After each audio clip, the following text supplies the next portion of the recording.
Nah, ketika kita berbicara tentang penelitian, kita tahu bahwa langkah awal di dalam penelitian, seorang peneliti itu harus mampu menguraikan idenya. Ide tersebut diuraikan di dalam satu konsep penelitian. Nah, selanjutnya agar lebih spesifik, konsep penelitian itu harus mampu dijabarkan dalam variabel penelitian. Itu sudah kita bahas di minggu sebelumnya. Kenapa harus dijabarkan dalam variabel penelitian? Agar satu konsep utuh penelitian kita itu bisa kita teliti dengan spesifik. Artinya ketika kita mengatakan satu konsep di dalam variabel, maka variabel tersebut atau konsep tersebut secara spesifik bisa kita teliti atau bisa kita ukur. Nah, pada dasarnya penelitian itu harus mampu menentukan variabel bahasan atau variabel yang akan menjadi penelitian atau yang akan menjadi objek penelitiannya. Variabel tersebut ada yang harus diterapkan, tapi ada juga yang memang harus diukur. Nah, jadi saya ketika berbicara tentang satu variabel, ada dua konsep sederhana yang perlu saudara pahami. Variabel itu tidak semuanya itu diukur, tapi terkadang ada beberapa variabel yang harus diterapkan atau dalam istilah penelitian disebut dengan eksperimen. Nah, variabel tersebut adalah variabel-variabel yang membicarakan tentang cara, kemudian metode, kemudian strategi, model. Mungkin lebih spesifik kalau dalam pembelajaran, kalau saudara mau meneliti model pembelajaran, nah maka nanti arahnya akan ke eksperimen. Meneliti tentang metode pembelajaran, itu juga eksperimen. Teknik pembelajaran, taktik pembelajaran, itu semua adalah eksperimen. Kenapa eksperimen? Karena konsepnya membicarakan tentang satu cara, satu strategi gitu ya, satu cara. Nah, kalau kita meneliti cara, ya maka cara tersebut harus kita pakai, cara tersebut harus kita gunakan. Gitu. Itu adalah konsep yang secara utuh harus dinyatakan di dalam eksperimental atau eksperimen. Nah, selain itu juga ada beberapa variabel yang memang itu harus diukur. Teknik pengukurannya nanti bisa beraneka ragam. Ini juga disebut dengan non-eksperimen atau yang tidak diterapkan atau yang tidak diimplementasikan. Nah, teknik non-eksperimen ini secara umum akan selalu ada di dalam penelitian pendidikan yang saudara lakukan. Nah, nanti ada beberapa hal seperti misalkan saudara mau meneliti tentang aspek hasil belajar. Seperti di dalamnya ada kemampuan pemahaman, kemudian pengetahuan, kemudian kemampuan analisis, kemampuan evaluasi. Nah, itu semua maka harus diukur. Jadi kita harus punya satu data nantinya yang akan membahas atau menguraikan tentang variabel penelitian kita. Teknik pengumpulan data itu adalah suatu langkah yang dinilai strategis dalam penelitian, meliputi cara yang digunakan oleh peneliti untuk mengumpulkan data sesuai dengan tujuan utama dalam memperoleh data tersebut. Nah, teknik pengumpulan data itu nanti terdiri dari teknik pengumpulan data dengan observasi, pengumpulan data dengan kuesioner, pengumpulan data dengan tes, kemudian dengan wawancara, studi literatur atau studi pustaka, juga nanti ada studi dokumentasi. Nah, ada banyak teknik pengumpulan data yang bisa saudara lakukan ketika mau mengukur variabel yang akan saudara gunakan. Nah, tapi saudara harus mampu memahami mana teknik pengumpulan data yang tepat untuk variabel yang ingin saudara ukur. Itu adalah kata kunci dari bahasan kita pada hari ini. Satu variabel tertentu harus menggunakan teknik pengukuran yang tepat. Artinya tidak semua variabel bisa digunakan dengan semua pengukuran data, tidak. Tapi ada beberapa yang paling tepat digunakan. Nah, ini adalah kata kunci dalam bahasan kita pada pertemuan hari ini. Nah, kita bahas satu-satu. Pertama itu adalah observasi. Ini juga merupakan satu teknik pengumpulan data yang paling sering digunakan oleh peneliti. Nah, biasanya memang digunakan untuk pengumpulan data awal penelitian atau data-data yang dimuat di dalam latar belakang karena sifatnya itu tidak begitu rumit. atau sifatnya cukup sederhana untuk dibuat bagi peneliti-peneliti yang awam.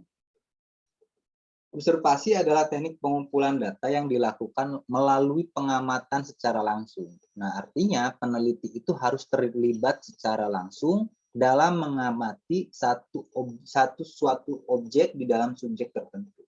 Jadi misalkan saudara mau mengobservasi tentang minat belajar mahasiswa ketika belajar online. Nah, maka saudara harus terlibat dalam proses pengamatan. Jadi misalnya saudara di SMA atau di SMK ngajar, magang atau PPL. Nah, saudara ingin tahu anak-anak itu minat nggak sih belajar online? Nah, maka saudara harus terlibat sendiri ketika saudara mau melakukan observasi. Jadi saudara harus melakukan pengamatan secara langsung kepada subjek, yaitu siswa, ya, tentang objek penelitian yang akan saudara lakukan, yaitu tentang minat belajar. Nah, peneliti itu melakukan pengamatan pada subjek penelitian terkait dengan objek penelitian untuk diamati menggunakan panca indera. Nah, jadi di sini kata kuncinya adalah suatu observasi itu dilakukan melalui panca indera. Kita bisa melihatnya, kita bisa mendengarnya, ya, mendengar siswa, kemudian melihat siswa itu juga perlu kita perhatikan. Peneliti diposisikan sebagai pengamat atau orang luar. Di dalam pengumpulan data menggunakan observasi, peneliti dapat menggunakan catatan maupun rekaman, sedangkan untuk landasan atau acuan observasi, peneliti harus memperhatikan pedoman observasi atau lembar observasi. Pedoman observasi atau lembar observasi ini selanjutnya disebut sebagai instrumen penelitian di dalam teknik observasi. Nah, jadi ketika saudara melakukan observasi, itu tidak semata-mata saudara bebas melakukan observasi sebagaimana keinginan saudara, tidak. Tapi tetap harus memiliki satu acuan, harus memiliki satu landasan yang tertuang di dalam pedoman observasi. Nah, jadi nanti ketika saudara melakukan observasi itu harus ada buktinya, harus ada datanya, harus ada pedomannya. Nah, biasanya setiap orang yang melakukan observasi itu akan didampingi dengan instrumen penelitian, yaitu lembar observasi atau pedoman observasi. Nah, saudara bisa lihatlah itu juga banyak di Google, lembar observasi atau pedoman observasi itu seperti apa. Nanti lembarnya seperti format checklist. Kalau saudara pernah lihat, itu seperti format checklist. Nah, data hasil observasi itu bisa berupa data kualitatif, bisa juga berupa data kuantitatif. Data kuantitatif itu observasi yang terstruktur, dibuat daftar pertanyaan dengan skala pengukuran. Jadi ada nilainya atau ada angka-angka yang melibatkan seseorang atau peneliti harus menentukan tingkatnya. Kemudian kalau data kualitatif itu observasinya tidak terstruktur, dibuat daftar pertanyaan tanpa ada skala pengukuran. Jadi sifatnya dibebaskan, ya, tidak menentukan angka atau rating. Oke, nanti kalau ada pertanyaan silahkan dicatat saja ya, kemudian nanti bisa ditanyakan ke saya. Nah, selanjutnya adalah kuesioner. Ini merupakan teknik pengumpulan data yang banyak digunakan oleh peneliti juga. Kuesioner atau juga sering disebut angket, ya, adalah teknik pengumpulan data dengan cara mengajukan pertanyaan untuk dijawab atau pernyataan untuk disetujui oleh seorang responden. Biasanya dilakukan secara tertulis. Nah, jadi kalau kita ingin melakukan suatu pengumpulan data dengan kuesioner, maka kita harus mempersiapkan daftar pertanyaan ataupun pernyataan. Ya. Kalau pertanyaan nanti berarti dijawab, kalau pernyataan itu berarti disetujui atau persetujuan.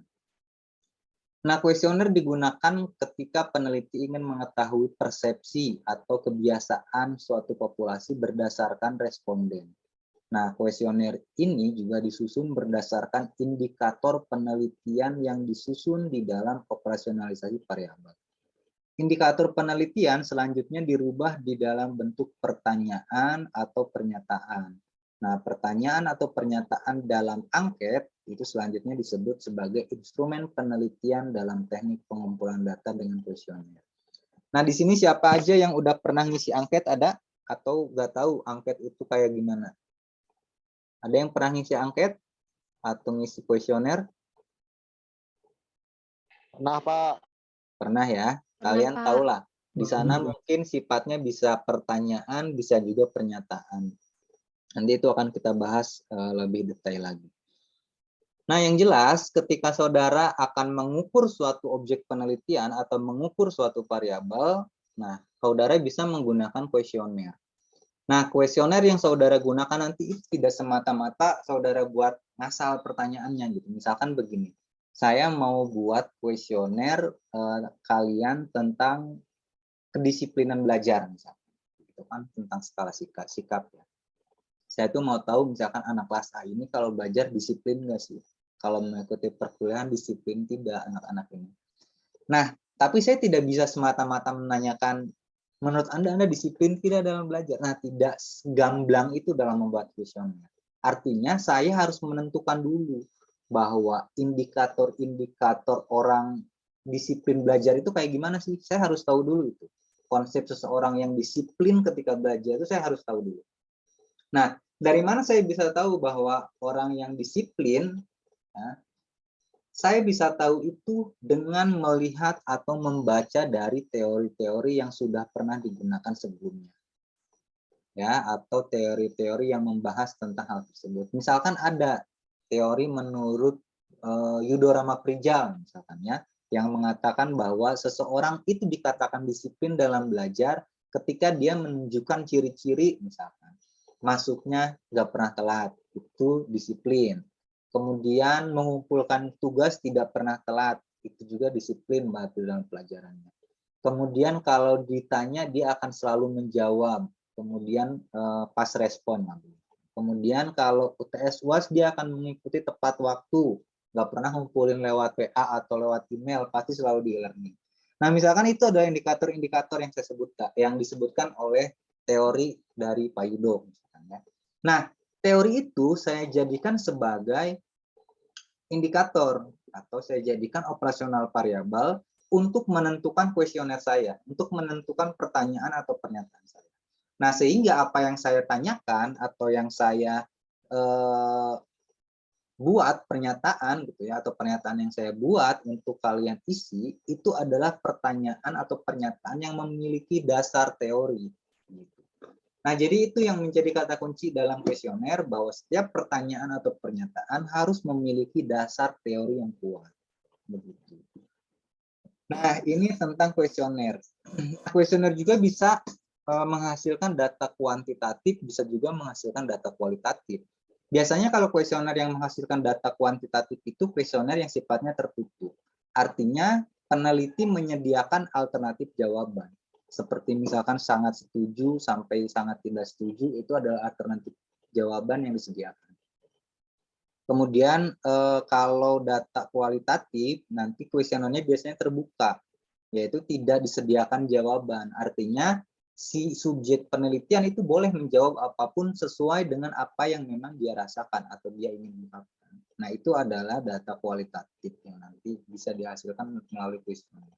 Nah, mungkin beberapa dari kalian pasti saya yakin pernah atau banyaknya ngisi data yang hasilnya itu data kuantitatif kuesioner. Seperti disediakan pilihan gitu ya. Sangat baik sampai tidak baik, kemudian yang setuju sampai sangat tidak setuju. Nah, itu merupakan suatu kuesioner. Nah, selanjutnya adalah tes. Tes juga adalah salah satu teknik pengumpulan data yang biasa dilakukan khususnya oleh peneliti-peneliti di bidang pendidikan. Mereka banyak juga yang menggunakan tes sebagai teknik pengumpulan data. Tes itu digunakan untuk mengukur ada atau tidaknya serta besarnya kemampuan objek yang diteliti.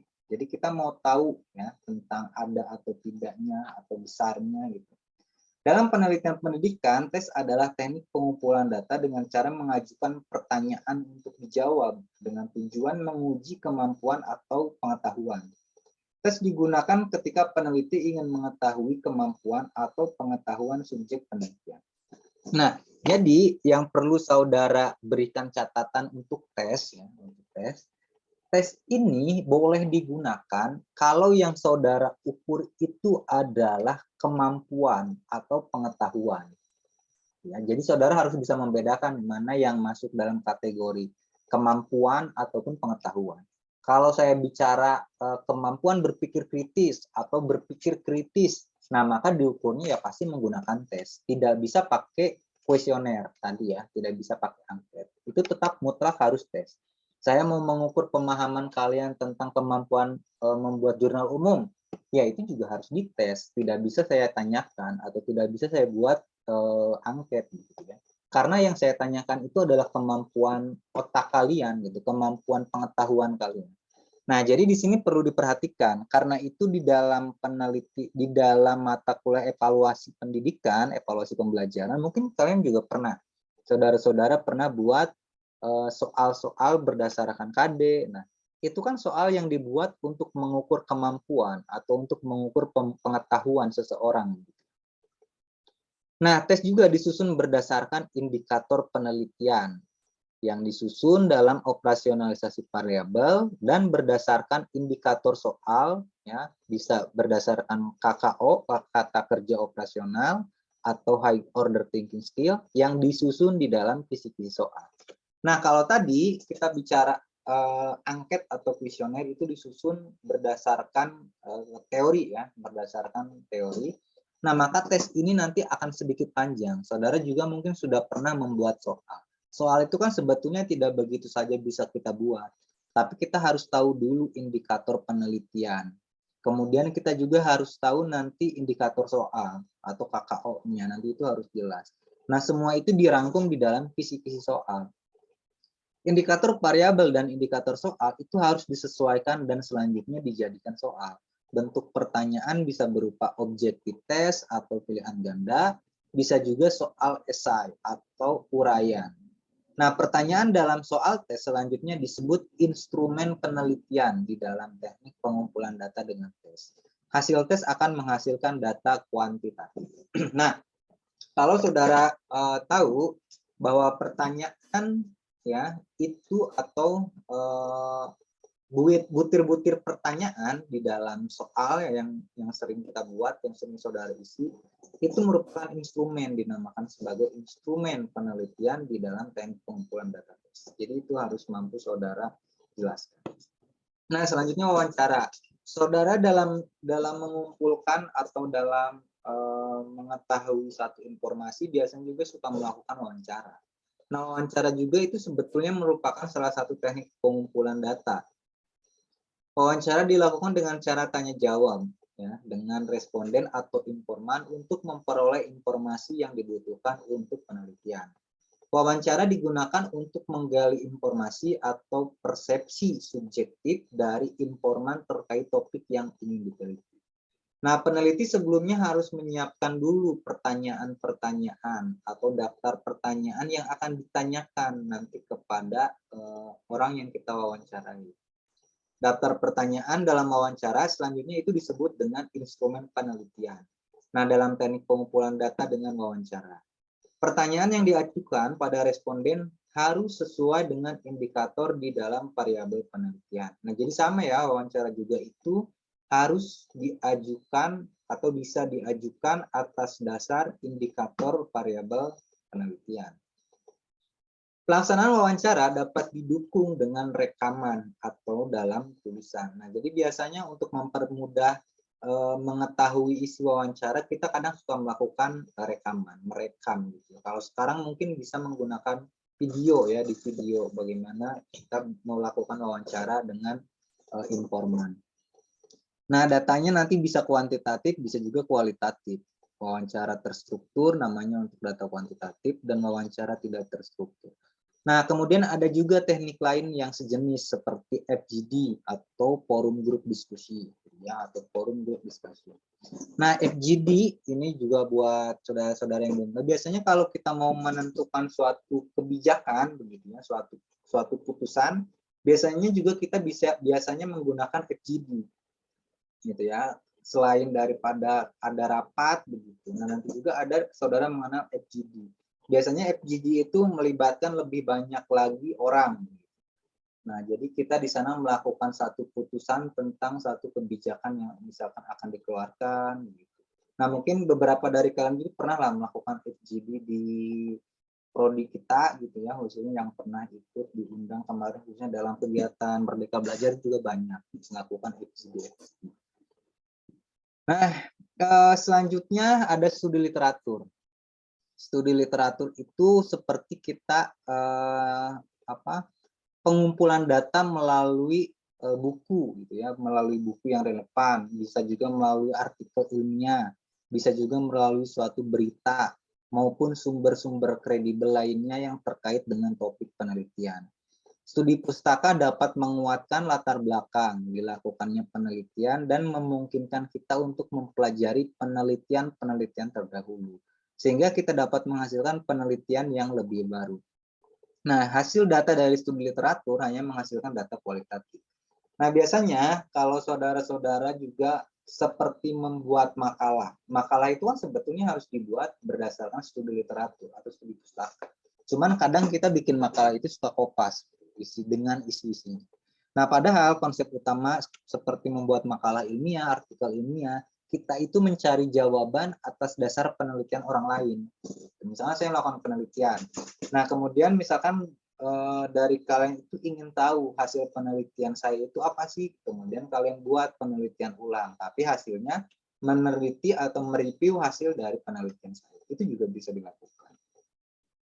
Nah, kemudian ada studi dokumentasi atau studi dokumen. Studi dokumen merupakan catatan peristiwa yang sudah berlalu.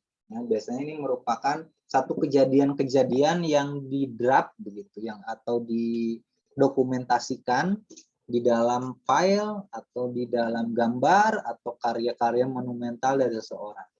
Dokumen berbentuk tulisan misalnya seperti catatan harian, sejarah hidup, cerita, biografi, peraturan, kebijakan, atau rekapan. Nah, hasil data studi dokumen akan menghasilkan data kualitatif, bisa juga kuantitatif. Data kuantitatif, studi dokumen berbasis nilai atau angka, sedangkan data kualitatif, studi dokumen berbasis kalimat atau uraian. Nah, kalau studi dokumen atau studi dokumentasi ini biasanya kita tuh mencari data ya berdasarkan data yang sudah ada. Misalkan saya mau meneliti di sekolah. Saya misalkan mau tahu kira-kira anak-anak ini hasil ujiannya itu pada bagus-bagus enggak. Hasil ujian nasional lah misalkan begitu, atau hasil ujian sekolah. Gitu. Kan saya nggak mungkin bikin ujian sekolah baru. Begitu. Ya sudah saja ambil dari hasil ujian sekolah yang sudah pernah dilakukan. Kemudian tinggal kita ambil datanya dan kita cari tahu data itu. Nah, itu juga dinamakan studi dokumen. Nah, ini tentang studi dokumentasi atau teknik pengumpulan data. Nah, selanjutnya ini merupakan satu hal yang perlu saudara perhatikan ya. Jadi ini saya harap saudara bisa pahami dari sekarang ketika nanti bikin skripsi, bikin penelitian, saudara sudah tahu kalau penelitian saudara tentang apa, maka diukurnya menggunakan apa. Itu juga merupakan hal yang sangat penting di dalam penelitian. Sama lah contohnya ketika misalkan kita mau mengukur, saya suka bilang kalau misalkan kita mau mengukur berat badan, kan nggak mungkin diukurnya itu pakai meteran, gitu. Pasti pakai timbangan. Dan itu mutlak pasti menggunakan itu. Nah, kalau di pendidikan itu kan tidak ada ukuran mutlaknya. Nah, di sini saya coba berikan pemahaman kepada kalian tentang konsep yang paling tepat. Gitu. Saya bicara paling tepat. Pertama, kalau kita mau meneliti tentang kognitif, atau tentang kemampuan atau tentang pengetahuan ya, tentang wawasan. Saya mau meneliti tentang hasil belajar, kemampuan berpikir kritis, berpikir kreatif, berpikir kolaboratif, evaluasi, berpikir analisis gitu ya. Nah, maka itu harus diukur dengan tes. Ya, itu tidak bisa diukur dengan cara lain, harus tes, harus menggunakan soal. Nah, itu teknik pengumpulan datanya.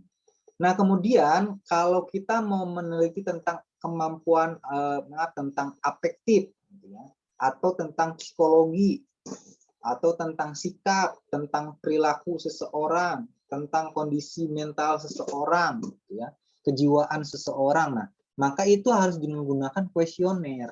Yang paling tepat itu kuesioner. Nah, jadi kalau misalkan saya mau meneliti tentang minat belajar, itu kan aspek afektif atau aspek psikologinya, maka kita gunakan kuesioner. Saya mau meneliti motivasi, itu, ya maka gunakan kuesioner. Saya mau meneliti tentang persepsi seseorang, ya, tentang kondisi dirinya, gitu, tentang kedisiplinan, tentang perilaku gotong royong, tentang rasa tanggung jawab, perilaku kepemimpinan. Nah, maka itu semua menggunakan kuesioner. Pokoknya segala hal yang berhubungan dengan afektif, perilaku maupun kepribadian, psikologi gitu ya, itu menggunakan kuesioner. Nah, kemudian juga psikomotor. Psikomotor itu keterampilan. Kalau saudara mau mengukur keterampilan, misalnya keterampilan membaca, keterampilan menulis, nah maka saudara bisa menggunakan tes, bisa juga menggunakan unjuk kerja, atau bisa juga menggunakan studi project atau menggunakan proyek. Itu kalau saudara mau meneliti tentang psikomotor gitu ya, atau tentang keterampilan. Nah, kemudian bagaimana kalau mau meneliti tentang strategi, model, ataupun metode, ya, atau cara, teknik, taktik, nah maka itu menggunakan eksperimen atau penerapan. Itu harus diterapkan. Jadi nggak ada istilah saudara meneliti tentang model pembelajaran, tapi pakai angket, diukur, gitu. Nah, itu kan jadi tidak tepat. Gitu. Nah, kemudian kalau saudara meneliti tentang regulasi atau kebijakan, gitu ya, seperti regulasi Merdeka Belajar, regulasi atau kebijakan kurikulum 13. Nah, maka saudara bisa menggunakan studi pustaka. Bisa juga menggunakan observasi ataupun wawancara dengan beberapa orang-orang tertentu. Misalkan saudara mau tahu seperti apa sih konsep penerapan Merdeka Belajar itu. Saudara bisa melakukan studi pustaka tentang kebijakan Merdeka Belajar, melakukan observasi, bisa juga wawancara. Misalkan wawancara langsung sama Kemdikbud, ya itu juga bisa dilakukan tepat. Nah, kemudian untuk melakukan data pendukung, ya, atau memunculkan data pendukung, maka saudara bisa gunakan studi dokumen, kemudian studi pustaka, observasi, dan juga wawancara.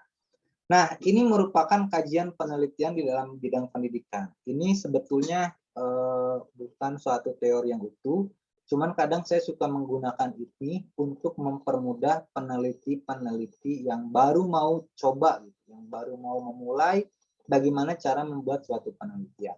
Nah, ini akan sangat bermanfaat untuk kalian, ya, sangat bermanfaat untuk saudara-saudara, karena bisa menentukan apa yang ingin diteliti dengan bagaimana cara meneliti.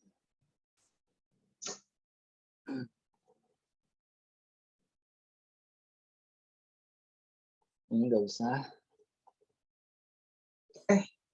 Itu paling untuk pembahasan kita pada hari ini tentang skala pengukuran. Jadi saya harap saudara nanti mampu untuk menentukan variabel penelitian, kemudian tahu bagaimana cara untuk mengukur variabel tersebut. Gitu.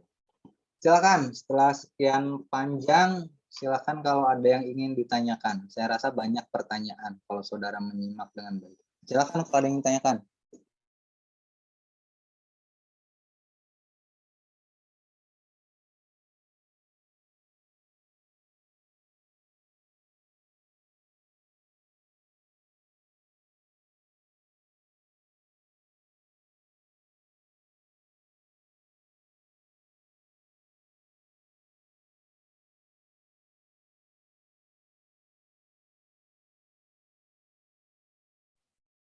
Rika, ada yang mau tanyakan, Rika?